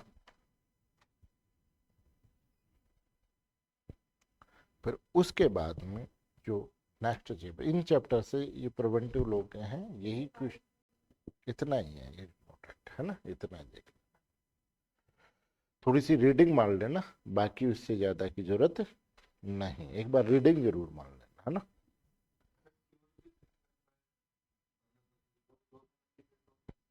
क्या बेटा? इसकी बंद पत्र की एक्यूज करता है, जमानत की शर्तों का। ये जमानत नहीं, ये गुड बिहेव का बॉन्ड है ना। फिर उसके बाद में आते हैं हम नेक्स्ट चैप्टर, इंपोर्टेंट चैप्टर है मेंटेनेंस का। जो नेक्स्ट चैप्टर है वो इंपोर्टेंट चैप्टर है, और इंपोर्टेंट चैप्टर किस चीज का है? मेंटेनेंस का। कि किसी व्यक्ति से मेंटेनेंस किस प्रकार से। तो देखो, सबसे पहली चीज कि मेंटेनेंस कौन दे सकता है, तो इन्होंने कहा कि जो व्यक्ति सक्षम व्यक्ति से ही मेंटेनेंस ली जा सकती है, कैपेबल पर्सन से। जैसे एक बार एक आदमी को किसी ने मिला, हाथ दिखा है, तो उसने हाथ देख करके बोला कि शनि की दशा चल रही है, आपको पूजा करानी पड़ेगी। तो वो कहा कैसे? वो कहा करीब 21,000 रुपये का खर्चा आएगा। तो उसने कहा कि 21,000 रुपये तो मेरे पास नहीं है। तो फिर उसने कहा कि उससे भी छोटी होती है 11,000 वाली, वो करवा लो। वो कहा 11 भी नहीं है। फिर वो कहा उससे भी छोटी होती है 5,000 रुपये की, करवा लो। वो कहा 5 भी नहीं है। फिर वो कहता है कि अच्छा कोई नहीं, बहुत ही छोटी होती है, वो 11 रुपये की होती है, वो करवा लो। वो कहा 11 भी नहीं है। वो कहा उससे भी छोटी होती है 5 रुपये वाली, वो करवा लो। तो वो कहा नहीं, 1 रुपये वाली भी होती है। वो कहा 1 भी नहीं है। तो फिर वो कहा ठीक है, तू बेफिक्र होके घूम, सनी तेरा कुछ नहीं बिगाड़ सकता। नहीं तो 125 वाला भी सनी किस पे लागू होता है? उस पे लागू नहीं होता। 125 वाला सनी भी उस पे लागू होता है जो क्या है? सक्षम व्यक्ति। आगे बात समझ में। देखो, हिंदू लोग के अंतर्गत जिसने शादी कर ली और हाथ पैर काम कर रहा है, वो अपनी पत्नी का मेंटेनेंस करने के लिए लायबल है। ठीक है। 125 सीआरपीसी में केवल सक्षम व्यक्ति ही क्या है? लायबल। सबसे पहले कि ये सक्षम व्यक्ति वर्ड दे रखा है, पुरुष वर्ड नहीं दे रखा। इसमें बेटी भी शामिल है। केस का नाम है विजय मनोहर अर्बट, लिख लीजिए, Vijay Manohar Arbat versus Kashiram Rajarao, sorry Rajaram Kashirao versus Kashiram Rajaram, Rajaram Kashiram है ना, 1989 का है, सुप्रीम कोर्ट का डिसीजन। इस केस में सुप्रीम कोर्ट ने कहा कि यदि पुत्री के पास पर्याप्त साधन है, यानी सफिशियंट मीन्स है, यदि बेटी हैव सफिशियंट मीन्स, है ना, यानी पुत्री के पास में सफिशियंट मीन्स है, तो वह अपने पिता का जो भरण पोषण करने में असक्षम है,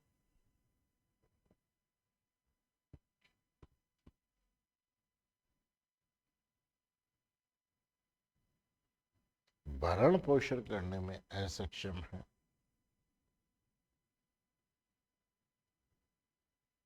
अपना भरण पोषण करने में असक्षम है, का मेंटेनेंस भरण पोषण के लिए क्या होगी? लायबल होगी। तो एनी पर्सन का मतलब इसमें बेटी, डॉटर भी क्या है?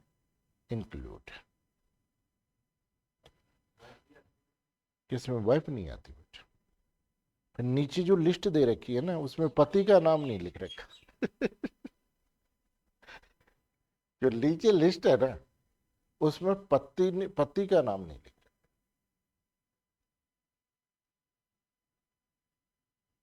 है ना। फिर उसके बाद में इन्होंने कहा कि वो व्यक्ति, पर्याप्त साधनों वाला व्यक्ति, अपनी पत्नी का, किसका? अपनी पत्नी का। अब ये है कि पत्नी घर छोड़ के भाग गई और आई नहीं। बाद में जब वो नहीं आई तो सेपरेशन या परित्याग, अभित्याग के आधार पर डिवोर्स हो। बाद में पत्नी ने मेंटेनेंस के लिए 125 में एप्लीकेशन लगाई। ध्यान रखना, पत्नी में जो वर्ड दे रखा है उसमें दोनों पत्नियां शामिल, डिवोर्स हो रखी है और जिसने पुनर्विवाह नहीं किया वो पत्नी शामिल।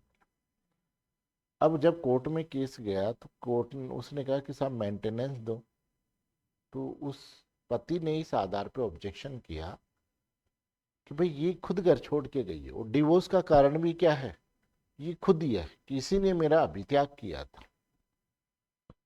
आगे बात समझ में कि मेरे को क्या किया था, अबेंड किया था, छोड़ दिया था, और रीजन भी यही है, तो इसलिए मेंटेनेंस के हकदार नहीं। आगे बात समझ में। तो सुप्रीम कोर्ट ने ये कहा कि भाई छोड़ के जाए या आप छोड़ दो, कोई फर्क नहीं पड़ता। नहीं, जिस दिन घोड़ी पे बैठ गए इतना तो भुगतना ही पड़ेगा। तो सुप्रीम कोर्ट ने केस का नाम लिखिए, Rohitas versus Rohitas and others, Rohitas and others versus Shrimati Ramendri,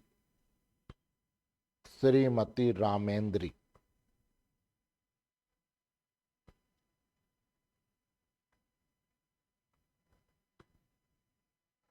इस केस में सुप्रीम कोर्ट ने कहा कि तलाकशुदा पत्नी भी मेंटेनेंस की हकदार है। 2000 का ये केस है ना, सन 2000 का।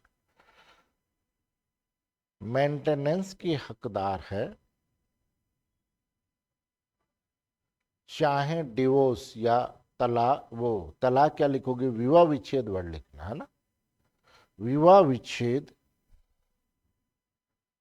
पत्नी के अभित्याग के कारण हुआ।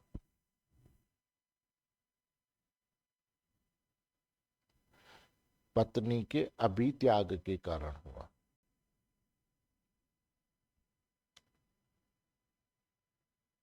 आगे बात। फिर दूसरा ये कह रहा है कि भाई साहब आजकल लिव इन चल रहा है, लिव इन वाली भी ले सकती है क्या? 125 में मेंटेनेंस, भाई पत्नी वर्ड में क्या लिव इन वाली भी शामिल है क्या? केस का नाम लिखो, Lalit Topo versus state of Jharkhand. Lalit Topo versus state of Jharkhand, 2018 supreme court, 2018 supreme court. इस कोर्ट में सुप्रीम कोर्ट ने ये कहा कि लिव इन में रहने वाली महिला सेक्शन 125 सीआरपीसी में मेंटेनेंस प्राप्त करने की हकदार नहीं है। 125 सीआरपीसी में मेंटेनेंस प्राप्त करने की हकदार नहीं है।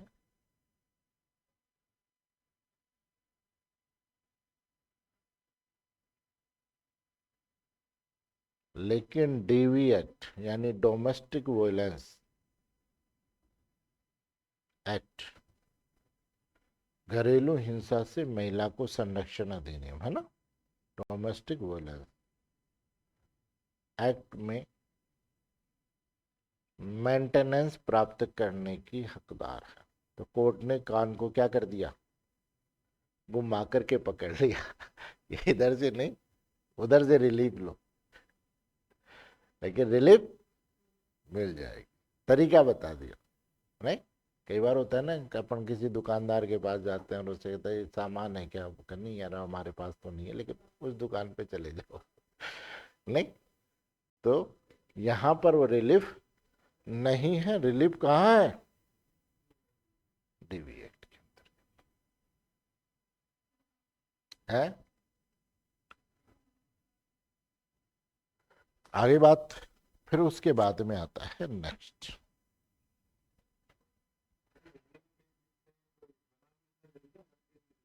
वर्सेज बेटा अगर आप हिंदी में लिख रहे हो तो वी डोंट वर्सेज, इंग्लिश में पूरा वर्सेज लिख दो, लेकिन इस प्रकार से नहीं लिखना है आप।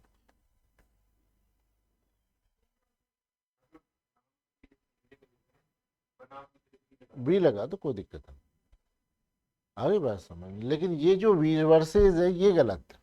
आप किसी भी ऑथेंटिक बुक को देखो क्या लाएगा, या तो पूरा वर्से आएगा या फिर वी डोट आता है ना।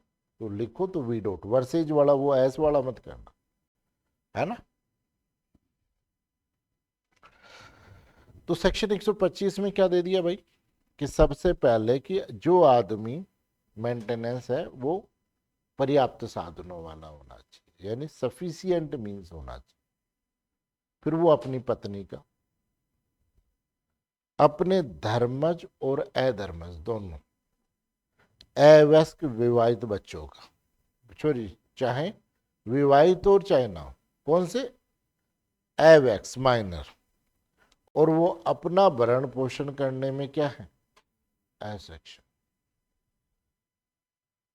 तीसरा कि धर्मज और अधर्मज संतान जिसमें विवाहिता पुत्री नहीं, वयस्क हो गई है लेकिन शारीरिक और मानसिक असक्षमता के कारण अपना भरण पोषण करने में क्या है असक्षम।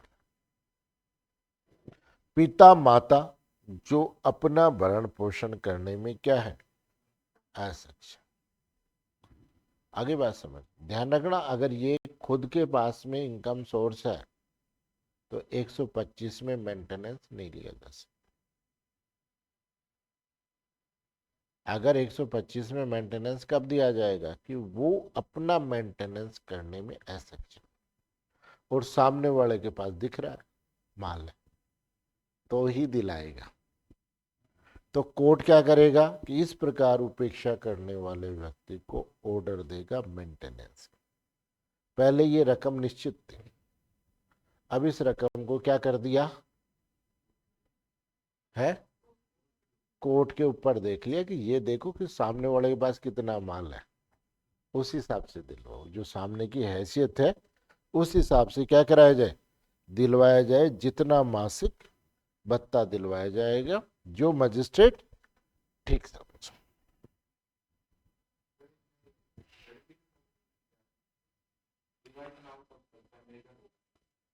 नहीं, मेजर में अविवाहित पुत्री, आपने जब गार्जियनशिप एक्ट पढ़ते हो तो जैसे ही उसका विवाह हो जाता है वो पति संरक्षक हो जाता है, ठीक।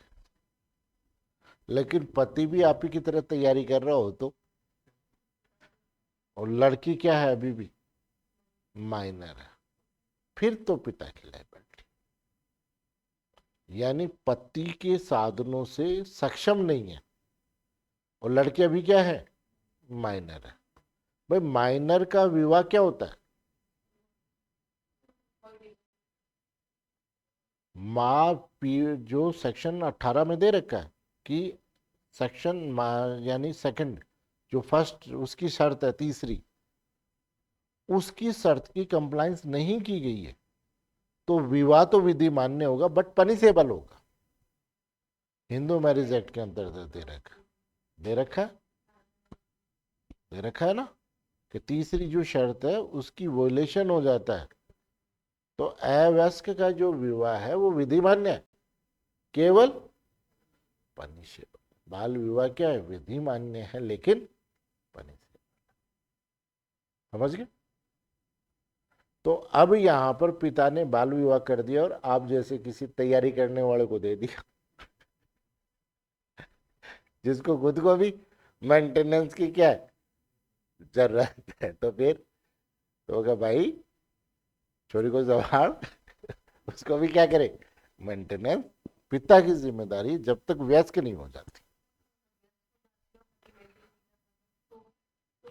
फिर फादर की, फिर तो वैसे भी फादर की लाइबिलिटी नहीं है मेजर। हाँ ना ना, बिल्कुल खत्म। हाँ फॉरेन कल्चर हो गई। नहीं, फिर उसके बाद में ये तो हम जबरदस्ती टिके हुए हैं कराड़ पे।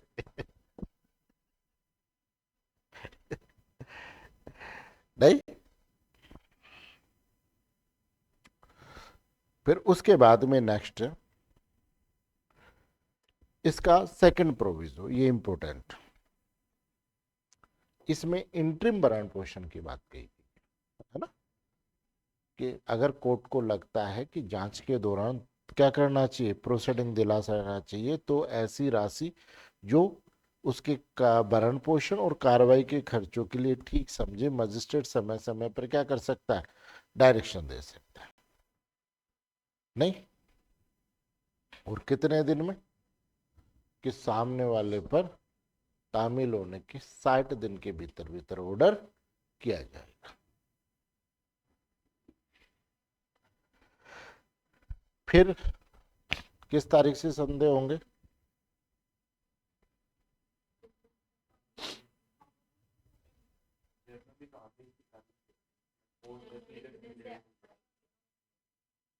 किसका नाम लिखे, नेहा वर्सेज रजनीश।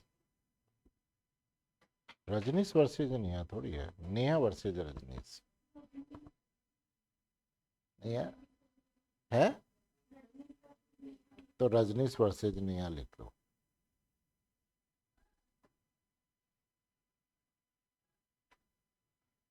रजनीश वर्सेज नेहा।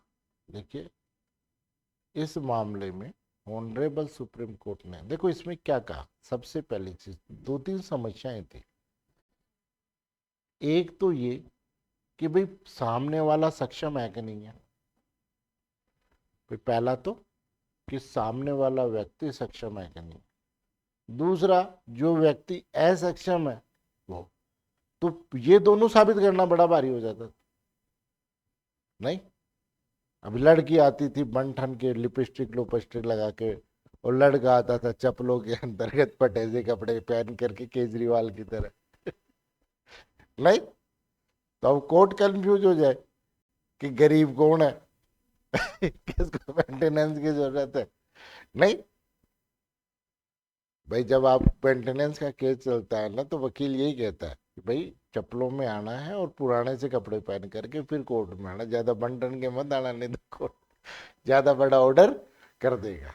आगे, तो रजनीश वर्सेज नेहा के केस में सुप्रीम कोर्ट ने ये कहा कि जिस दिन कंप्लेनेंट, यानी जो प्रत्यर्थी है ना, वो सॉरी प्रार्थी है, एप्लीकेंट है, वो जिस दिन अपनी एप्लीकेशन पेश करेगी उसके साथ अपनी आय का शपथ पत्र देगी, और अक्यूज जब जवाब, सॉरी रेस्पोंडेंट जब अपना जवाब देगा उसके साथ में क्या करेगा, अपने आय का बॉन्ड भरेगा,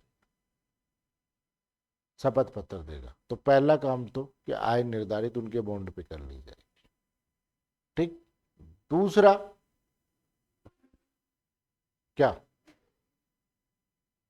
कि जिस दिन एप्लीकेशन मूव हुई है उस दिन से मेंटेनेंस दिलाया जाए। पहले तो ये था कि मेंटेनेंस कब से दिलाया जाएगा, या तो जिस दिन एप्लीकेशन या कोर्ट ने ऑर्डर किया है उस दिन से, जो कोर्ट का डिस्क। लेकिन रजनीश वर्सेज नेहा के केस में सुप्रीम कोर्ट ने क्या कहा है, तो केस का नाम लिख लीजिए, Rajneesh versus Neha 2020 supreme court. इस केस में ऑनरेबल सुप्रीम कोर्ट ने कहा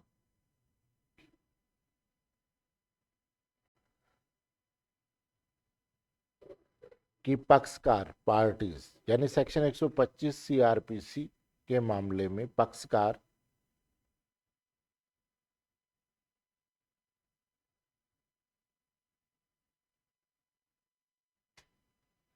न्यायालय में अपनी आय के संबंध में शपथ पत्र पेश करेंगे, इनकम के संबंध में एफिडेविट पेश करेंगे,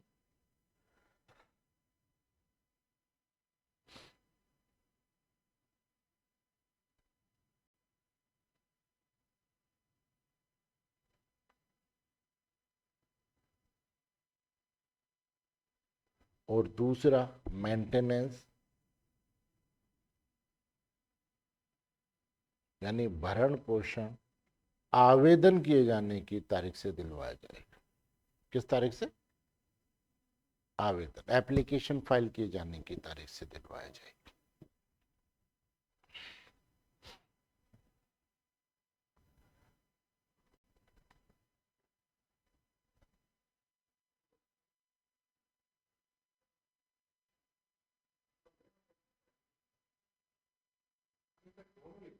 क्या? अरे बेटा वही तो हम बता रहे हैं, मैं तो केस लो बता रहा हूँ कि केस लो में ये डिसाइड हो गया। पहले तो ये था दोनों था, लेकिन अब रजनीश वर्सेस नेहा के केस में सुप्रीम कोर्ट ने क्या कर दिया? एक बार नेट पे चेक करना, ये रजनीश वर्सेस नेहा है या नेहा वर्सेस रजनीश है।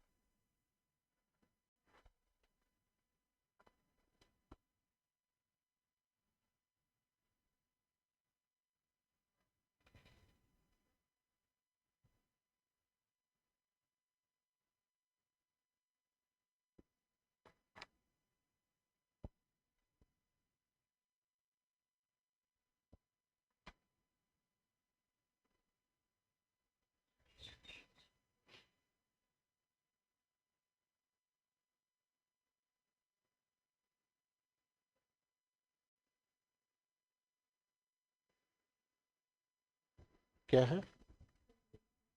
रजनीश वर्सेस, ठीक है ना। फिर उसके बाद में हम आते हैं नेक्स्ट, कि एक चीज ये देखिए कि ये जो सेक्शन है वो एक सेक्युलर सेक्शन है, यानी सभी धर्मों पर क्या होता है? समान रूप से लागू होता है। मोमडन लॉ में एक प्रोविजन है मेहर का, कि शादी से पहले मेहर दिया जाता है महिला को, है ना। वो किस चीज के लिए श्योरिटी होती है? तलाक से, कि भाई इन फ्यूचर में तलाक दिया जाता है तो महिला मेहर की राशि से अपना मेंटेनेंस कर लेगी। हिंदुओं के अंतर्गत ऐसा कुछ नहीं है ना, कि नया कोई भी सेरेमनी नहीं होती जिसमें गिव एंड टेक का हो।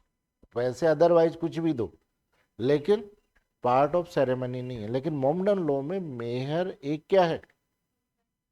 कॉन्ट्रैक्ट की तरह है और मैंडेटरी है, इसके बिना विवाह कंप्लीट नहीं होता। क्योंकि हिंदू लॉ में जैसे ही 7 स्टेप कंप्लीट होते हैं विवाह कंप्लीट हो जाता है। लेकिन मोमडन लॉ में इससे थोड़ा सा उल्टा है, कि जब तक पक्षकारों का रिलेशन नहीं बनता तब तक विवाह कंप्लीट नहीं होता, तभी पूर्ण होता है ना। तो उसलिए जब तक वो मेयर के अदा नहीं कर देती, महिला रिलेशन के लिए मना कर सकती। तो मेहर क्या है? डिवोर्स के अगेंस्ट एक महिला को राइट दिया। ठीक। अब 125 में केस आया मोहम्मद अहमद खान वर्सेज शाबानो बेगम का।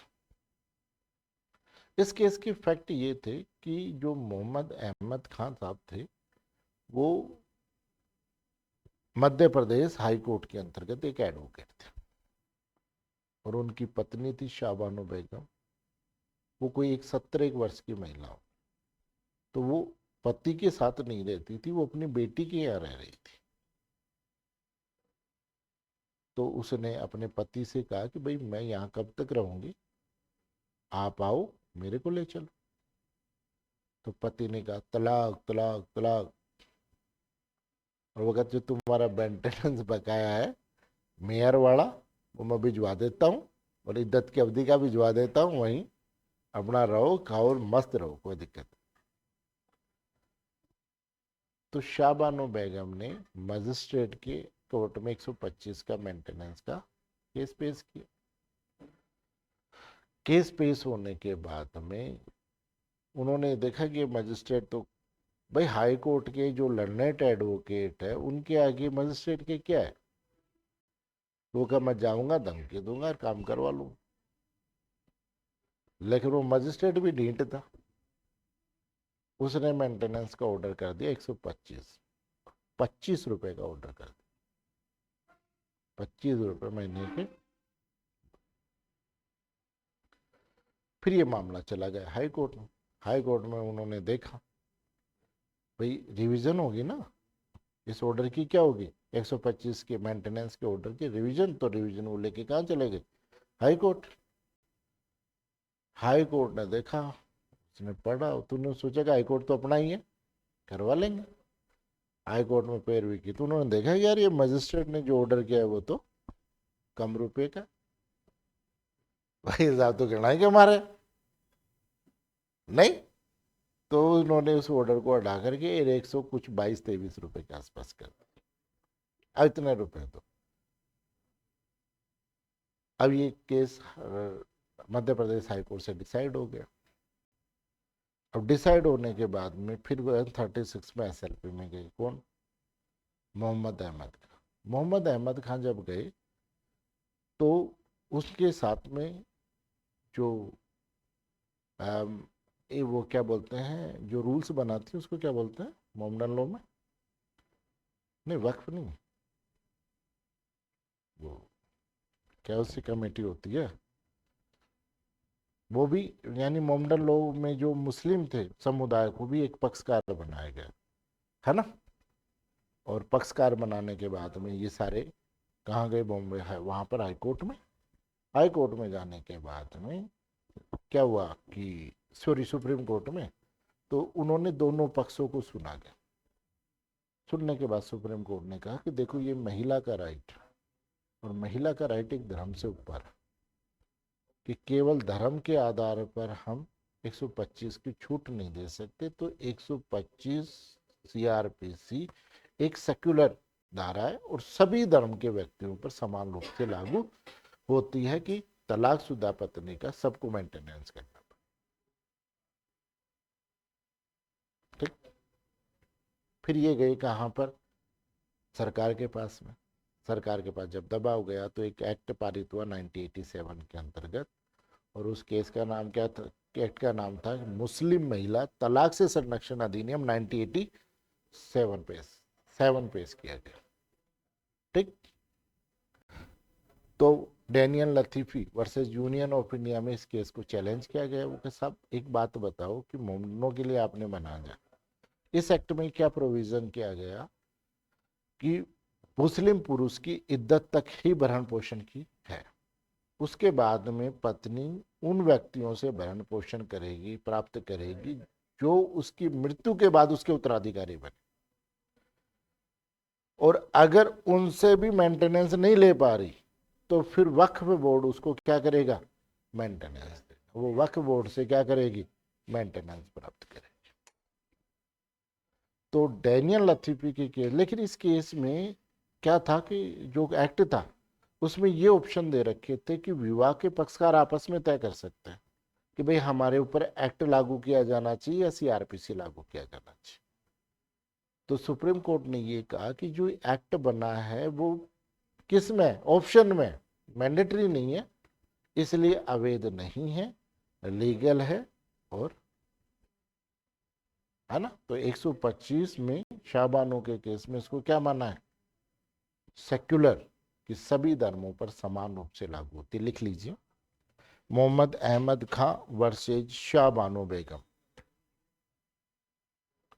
मोहम्मद अहमद खां वर्सेज शाहबानो बेगम, 1982 या 83 का है, एक बार देख लेना है, 5 का है? हाँ 1980 1985, फिर 87 में तो वो एक्ट बन गया ना, 1985 सुप्रीम कोर्ट।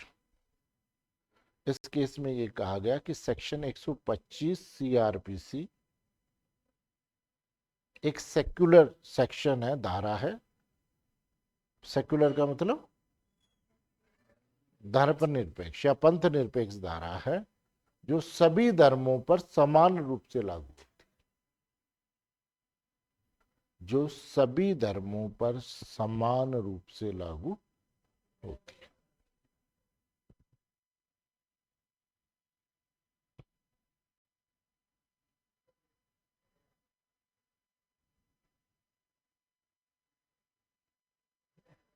ठीक है, बाकी फिर हम कल डिस्कस करते हैं, है ना। इसको थोड़ा सा यहाँ से क्वेश्चन आंसर बनता है, तो इसके और जो भी केस लो हैं वो भी अपन डिस्कस कर लेंगे, है ना।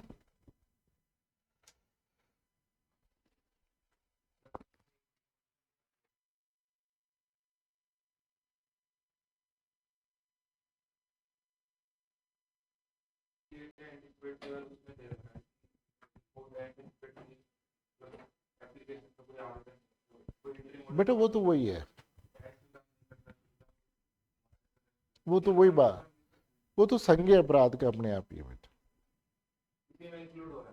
वो संज्ञेय अपराध में इंक्लूड हो रहा है। वो तो इन्वेस्टिगेशन ऑफिसर का पावर है कि वो दे रखा है ना, सेक्शन 1 और 2 में क्लियर हो रहा है कि जिस व्यक्ति ने एंटीसेप्टरी लगाई है और उसकी एंटीसेप्टरी खाली हो गई तो पुलिस अधिकारी स्वतंत्र है कि उसे वारंट के बिना अरेस्ट कर सकते।